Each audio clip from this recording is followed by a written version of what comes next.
Danger Dolan. From myths about an empty stomach helping to drop calories to common exercises that are actually useless, we count 15 things you've always believed about exercise that simply aren't true. Number 15. Many believe stretching before you begin a workout to be crucial in order to prevent injury and muscle spasms, but the opposite is true. By stretching before a strenuous workout, you're actually destabilizing your muscles and making them more susceptible to injury. Stretching by itself is fine, but not right before a workout session. If you're looking for some other way to prepare for a workout, try warming up with a little treadmill running or biking. That way you're going to get your blood pumping and your body ready for more rigorous exercise. Number 14. The myth goes that doing a set of sit-ups or crunches a day will strengthen your abs and make you lose fat. Neither of which is true. A sit-up is a very basic exercise that only puts strain on one tiny part of your body, which means, sure, you're gonna strengthen your abs, but very slowly. And since the rest of your body isn't being used, those abs will be covered in a thick layer of fat because your sit-up exercise is only burning less than 2 calories per session. In order to actually see your flashy abs, you're gonna need to incorporate squats, full body weights, and on your spine toe touches at the very least. Number 13. People are always nervous about doing squats. The idea of putting all that pressure on the knees couldn't possibly lead to anything good. But like with all exercise training, you're building up the muscles to be stronger.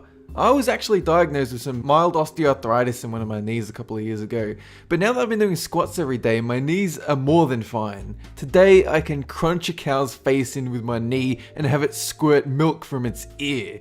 If you do work out with squats though, make sure you're squatting low to the point where your thighs are parallel to the ground, or even lower than that if you can. Otherwise, the exercise is pointless. Number 12. Most would say that spending 15 minutes on the treadmill will help drop the pounds, and while it is true, the reality is you're way better off with interval and weight training. Running and biking are good warm-up exercises, but straining your body on weights pinches and pulls every muscle in your body. Just as sit-ups are inferior to more focused weight training, so too is cardio to weights.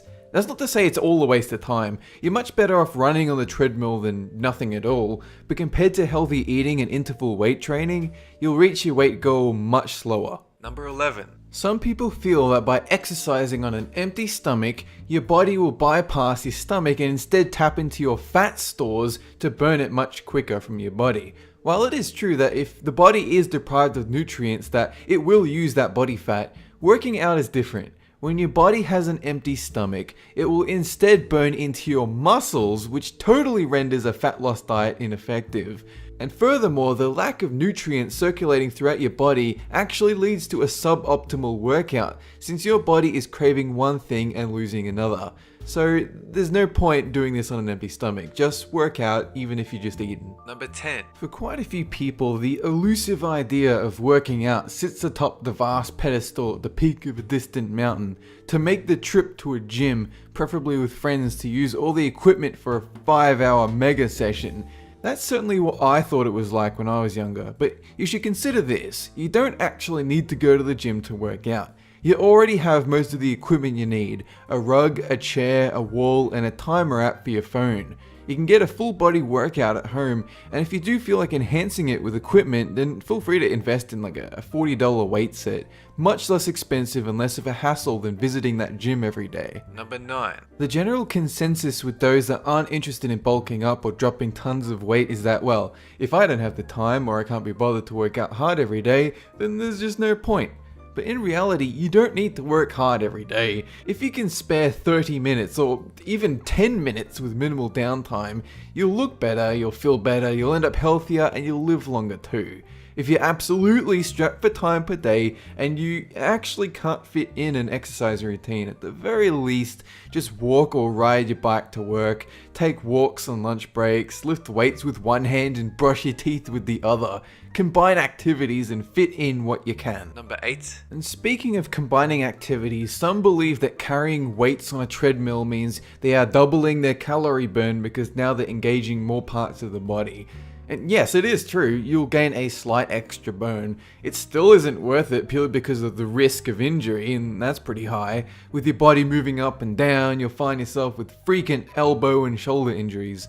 Now, if you are interested in extra calorie burn, consider bumping up the speed level on your treadmill to something that pushes your body to breaking point. Number 7. Many would suggest swimming as a legitimate exercise, and while it does indeed tone your muscles, relieve tension, and even increase lung capacity, you won't find much weight loss here.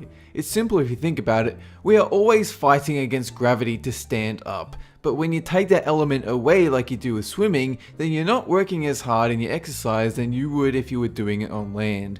You would have to exercise for many times more hours in the water just to get the same results in a standard workout.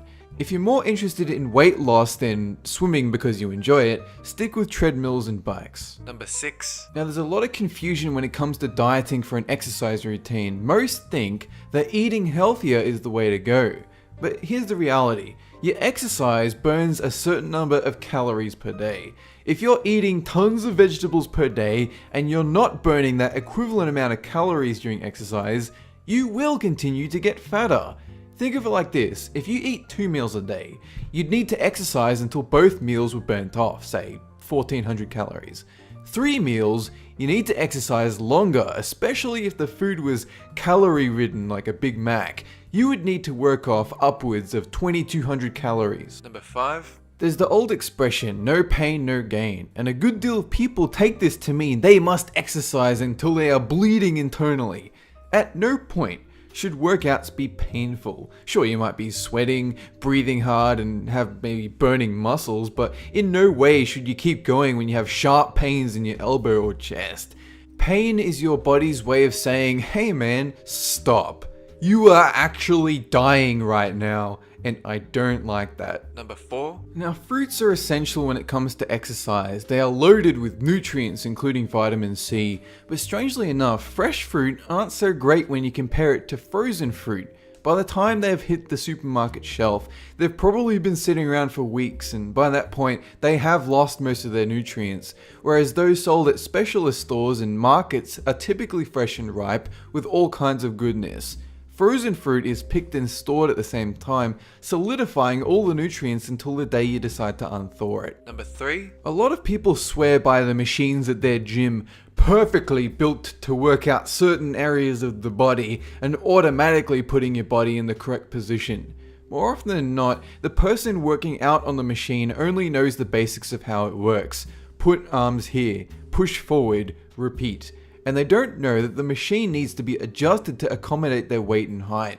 This results in a subpar workout, even though they are putting in as much effort as possible, and you can even lead to serious injury if you're going to use that over a long period of time in the incorrect position. Number 2. If someone has back pain, you might find they get prescribed yoga in order to help build up their muscles. And while it is true, especially for lower back pain, that yoga helps build a stronger core and works on the muscles, it entirely depends on the type of pain. If the back problem is something more serious like a ruptured disc, yoga won't help. In fact, it'll have the opposite effect and make the injury worse until you end up in the hospital. So you should always contact your doctor before you start a new exercise routine. Number 1. There is a myth known as spot reduction that if you work on one notoriously fat part of your body, say the stomach or the thighs, then you'll be able to reduce the weight in that specific area fast.